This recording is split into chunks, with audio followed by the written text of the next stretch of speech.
ಇಲ್ಲ, ನನಗೆ ಇತ್ತೀಚೆಗೆ ಭೇಟಿ ಆಗಿಲ್ಲ. ಭಾಳ ವರ್ಷಗಳ ಹಿಂದೆ ಭೇಟಿಯಾಗಿದ್ದು. ಆದರೆ ಭೇಟಿ ಆದಂಥ ಸಂದರ್ಭಗಳಲ್ಲಿ ನಾವು ಅವ್ರನ್ನ ನೋಡಿದಾಗ ಬಹಳ ಮೃದು ಸ್ವಭಾವದವರು ಮತ್ತು ಅವರು ಪ್ರತಿಯೊಬ್ಬರನ್ನು ಕೂಡ ಬಹಳ ಗೌರವದಿಂದ ಪ್ರೀತಿಯಿಂದ ಕಾಣ್ತಿದ್ರು. ಅವ್ರು ಪ್ರೀತಿಸೋ ಒಂದು ರೀತಿ, ಅವರು ಎಕ್ಸ್ಪ್ರೆಸ್ ಮಾಡ್ತಾ ಇದ್ದ ರೀತಿಯನ್ನು ನೋಡಿದರೆ ಅದೆಷ್ಟು ಹೃದಯ ತುಂಬ ಪ್ರೀತಿಯ ಕಣಜು ಅವರಲ್ಲಿ ಎಷ್ಟು ತುಂಬಿತ್ತು ಅಂತ ಹೇಳಿದ್ರೆ ಅದು ಸಾಧ್ಯ ಆಗೋದಿಲ್ಲ ಹೇಳೋದಕ್ಕೆ. ಅದನ್ನು ಆ ಕ್ಷಣದಲ್ಲಿ ಅನುಭವಿಸಿದವರಿಗೆ ಮಾತ್ರ ಅದು ಗೊತ್ತಿರ್ತದೆ. ಅದ್ರ ಹಿಂದೆ ಭಾಳ ಸಲ ನಾನು ಭೇಟಿಯಾಗಿದೆ, ಆ ನಂತರದಲ್ಲಿ ನಾನು ಭೇಟಿ ಆಗಿರಲಿಲ್ಲ. ಅವ್ರನ್ನ ನೋಡಿದಾಗೆಲ್ಲ ನನಗೆ ಒಂದು ರೀತಿಯ ದೈವಿಕ ಭಾವನೆ ಬರ್ತಿತ್ತು. ಮತ್ತು ಅವರು ಕೂಡ ಹಾಗೇ ಇರ್ತಿದ್ರು ಕೂಡ. ಅದು ವೈಯಕ್ತಿಕವಾಗಿ ಅವರ ಗುಣಧರ್ಮಗಳು ಇಂಥ ದೊಡ್ಡ ಒಂದು ಸ್ಥಾನಮಾನಗಳನ್ನು ಜಗತ್ ಪ್ರಸಿದ್ಧಿಯನ್ನು ಪಡ್ಕೊಂಡ್ರೂ ಕೂಡ ಸಹಜವಾದ ಬದುಕನ್ನು, ಒಂದು ನೈಜವಾದ ಬದುಕನ್ನು ಮತ್ತು ಒಂದು ಸಾಂಸ್ಕೃತಿಕವಾಗಿ ಒಂದು ಮಾದರಿಯ ಬದುಕನ್ನು ಬದುಕಿದಂಥವರು ಕೂಡ. ಆ ರೀತಿಯ ಬದುಕನ್ನು ಬದುಕೋದು, ಆಮೇಲೆ ತುಂಬ ಸ್ವಾಭಿಮಾನಿ, ಕಠಿಣವಾದ ಒಂದು ನಿಲುವುಗಳನ್ನು ಅವರು ತಗೊಳ್ತಿದ್ರು ಮತ್ತು ವೃತ್ತಿ ಧರ್ಮವನ್ನು ಅತ್ಯಂತ ನಿಷ್ಠೆಯಿಂದ ಪ್ರಾಮಾಣಿಕವಾಗಿ ಪಾಲಿಸ್ತಾ ತಮ್ಮನ್ನು ತಾವು ಸಂಪೂರ್ಣವಾಗಿ ಬದುಕಿನಾದ್ಯಂತ ಅರ್ಪಣೆ ಮಾಡಿಕೊಂಡಂಥವ್ರು. ಹಾಗಾಗಿ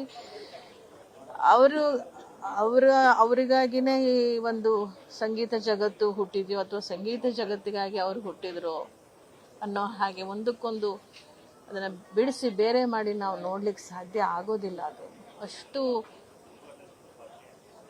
ಆ ಸಾಮ್ರಾಜ್ಯದಲ್ಲಿ ತಲ್ಲೀನರಾಗ್ಬಿಡ್ತಿದ್ರು ಅವರು. ಸಂಗೀತ ಸಾಮ್ರಾಜ್ಯದಲ್ಲಿ ಏನ ಹೇಳ್ಬೋದು, ಕನ್ನಡಕ್ಕೆ ಬಹಳ ದೊಡ್ಡ ಕೊಡುಗೆ ಇದೆ ಅವ್ರದ್ದು. ಎಷ್ಟು ಭಾಷೆಗಳಲ್ಲಿ ಸುಮಾರು ಒಂದು 15-20 ಭಾಷೆ ಮಾಡಿರ್ಬೋದು ಅನ್ಕೋತೀನಿ. ಅವರು ಕೆಲವೊಂದು ಕಡೆ ಹೇಳ್ಕೊಂಡಿದ್ದಾರೆ ಕೂಡ. ಒರಿಸ್ಸಾ ಭಾಷೆಯಲ್ಲಿ, ಬಂಗಾಳಿ ಭಾಷೆಯಲ್ಲಿ, ಪಂಜಾಬಿ, ತುಳು, ಕೊಂಕಣಿ, ದಕ್ಷಿಣದ ಭಾಷೆಗಳು, ತಮಿಳು, ಕನ್ನಡ, ತೆಲುಗು, ಜರ್ಮನೋ, ಜಪಾನ್, ಆ ಥರದ ಫ್ರೆಂಚ್, ಆ ಥರದ ಭಾಷೆಗಳೆಲ್ಲ ಹಾಡಿದ್ದಾರೆ. ಅಂದರೆ ಅದಷ್ಟು ಸುಲಭವಾಗಿ ಒಲಿಯುವಂಥದ್ದಲ್ಲ. ಅವರು ನಮ್ಮ ಭಾಷೆಯನ್ನು ತಮ್ಮದಾಗಿಸ್ಕೊಳ್ತಕ್ಕಂಥದ್ದು ಕ್ಷಣಾರ್ಧದಲ್ಲಿ. ಅದಕ್ಕೊಂದು ದೊಡ್ಡ ಕೃಷಿನೇ ಬೇಕು. ನಾವೊಂದು ಭಾಷೆನ ಕಲಿಬೇಕು ಅಂತಂದ್ರೆ ಅಷ್ಟು ಸುಲಭವಾದ ಒಂದು ಭಾಷೆನ ಹೇಳೋದು, ಒಂದು ಭಾಷೆ. ನಮ್ಮ ಅಕ್ಕಪಕ್ಕದ ರಾಜ್ಯದ ಭಾಷೆನೇ ಅರುಕು ಮುರುಕು ಮಾತಾಡ್ತೀವಿ ನಾವು.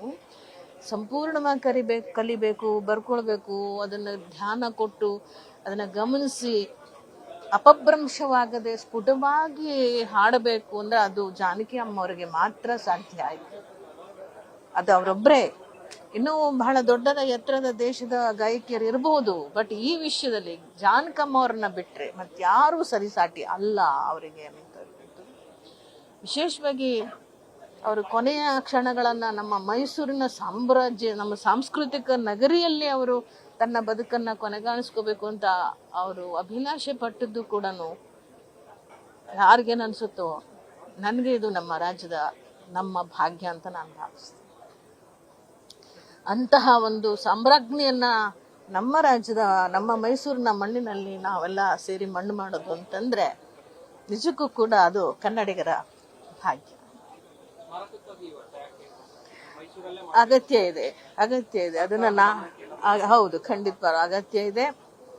ಯಾವ ನೆಲ ಆದ್ರೇನು, ಯಾವ ಭಾಷೆ ಆದ್ರೇನು ಅಂತಹ ಒಂದು ಸಾಮ್ರಾಜ್ಞಿಯನ್ನ ನಾವಿಲ್ಲಿ ಇಟ್ಕೊಂಡಿದೀವಿ ಅಂತ ಹೇಳಿದ್ರೆ ಆ ನೆನಪನ್ನ ನಾವು ಚಿರಸ್ಥಾಯಿಯಾಗಿ ಉಳಿಸ್ಬೇಕಾಗ್ತದೆ. ನಾನು ಸಹ ಆ ಒಂದು ಅನಿಸಿಕೆನಲ್ಲೇ ಭಾವನೆಯಲ್ಲೇ ಇದ್ದೇನೆ. ಸೊ ಸರ್ಕಾರದಕ್ಕೆ ನಾನು ಗಮನಕ್ಕೆ ಕೊಡ್ತೇನೆ ಅಂತಕ್ಕಂಥ, ಸರ್ಕಾರವೂ ಕೂಡ ಅದನ್ನ ಬಹುಶಃ ಒಪ್ತಾರೆ ಅಂತ ನಾನು ಅಂದ್ಕೊಂಡಿದ್ದೀನಿ. ಆಗಬೇಕು ಆ ಕೆಲಸ. ಧನ್ಯವಾದ, ನಮಸ್ಕಾರ. ನಾದ ಶಾರದೆಯ ಅಂಶ ದೈಹಿಕವಾಗಿ ನಮ್ಮ ಜೊತೆ ಇಲ್ಲ ಅಂತ ಹೇಳಕ್ ಇಷ್ಟಪಡ್ತೀನಿ. ಬಟ್ ನಾನು ಹಾಡಿದಂತಹ ಮೊಟ್ಟ ಮೊದಲನೆಯ ಯುಗಳ ಗೀತೆಗಳ ಒಂದು ಅವಕಾಶಗಳು ನನಗೇನು ಸಿಕ್ತೋ ಅದರಲ್ಲಿ ಪ್ರಮುಖವಾಗಿ ಜಾನಕಿ ಅಮ್ಮ ಜೊತೆ ಹಾಡೋ ಸೌಭಾಗ್ಯ ನನಗೆ ಸಿಕ್ತು. ಕನ್ನಡದಲ್ಲೂ ಇರ್ಬೋದು, ತಮಿಳಲ್ಲೂ ಇರ್ಬೋದು. ಅಲ್ಲ, ಬರೀ ದೇಹ ಮಾತ್ರ ನಮ್ಮನ್ನ ಎಲ್ಲರೂ ಬಿಟ್ಟು ಹೋಗಿದೆ ಅಂತ ಹೇಳಕ್ ಇಷ್ಟಪಡ್ತೀನಿ. ಆದರೆ ಅವರ ಸಂಗೀತ, ಅವರ ವಿದ್ಯೆ, ಅವರ ವಿನಯತೆ ಅದಷ್ಟು ಕೂಡ ಶಾಶ್ವತವಾಗಿ ನಮ್ಮೆಲ್ಲರ ಹೃದಯಗಳಲ್ಲಿ, ಮನಸ್ಸಲ್ಲಿ ಸದಾಕಾಲ ಇರತ್ತೆ, ಉಳಿಯತ್ತೆ ಅಂತ ನಾನು ನಂಬಿದ್ದೀನಿ. ಅದು ಹೇಳೋ ಅವಶ್ಯಕತೆನೇ ಇಲ್ಲ ಆಕ್ಚುಲಿ ಹೇಳಬೇಕು. But we have truly lost one of India's best ever singers, and ಅವರ ಪ್ರತಿಭೆ ಬಗ್ಗೆ ಏನು ಹೇಳೋದು, ಇಟ್ ಇಸ್ ಲೈಕ್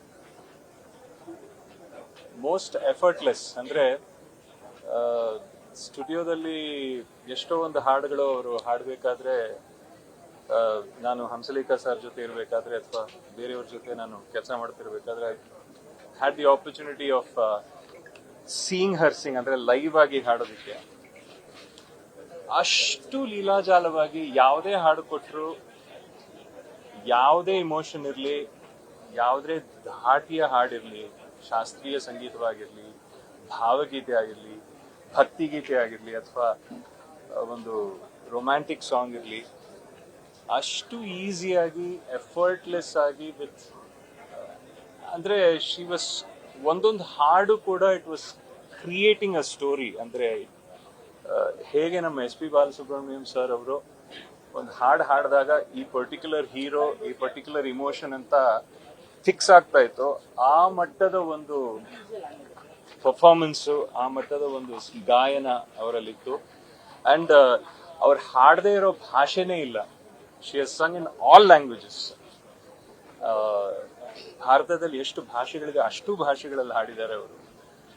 ಅಂಥ ಆಕ್ಚುಲಿ ನಮ್ಮ ಪುಣ್ಯ, ಅವರು ಕೊನೆಗಾಲಿ ಟೈಮಲ್ಲಿ ಇಲ್ಲಿ ನಮ್ಮ ಮೈಸೂರಲ್ಲಿ ಬಂದು ನೆಲೆಸಿದ್ದು ಅದು ನಮ್ಮ ಪುಣ್ಯ ಅಂತ ಅನ್ಕೋತೀನಿ. She spent a lot of time here. So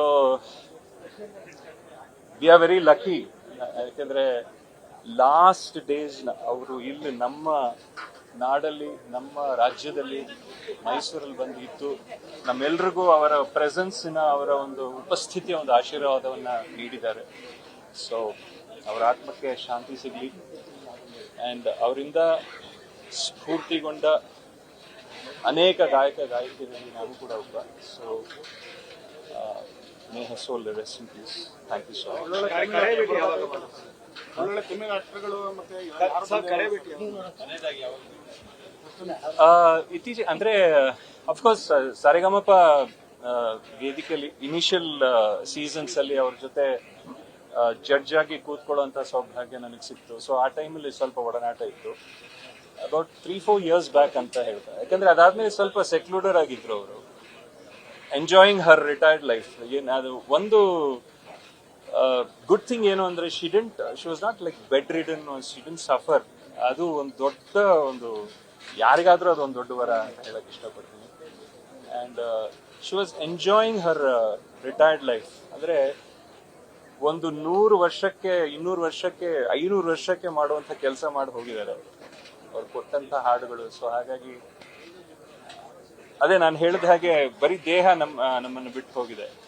ಅವರ ಗಾಯನ, ಅದರ ಮೆಮರೀಸ್ ಶಾಶ್ವತವಾಗಿ ನಮ್ಮ ಜೊತೆ ಇರುತ್ತೆ, ನಮ್ಮ ನಾಡಿಗೆನೇ ಇರುತ್ತೆ ಅಂತ ಹೇಳಕ್ ಇಷ್ಟಪಡ್ತೀನಿ.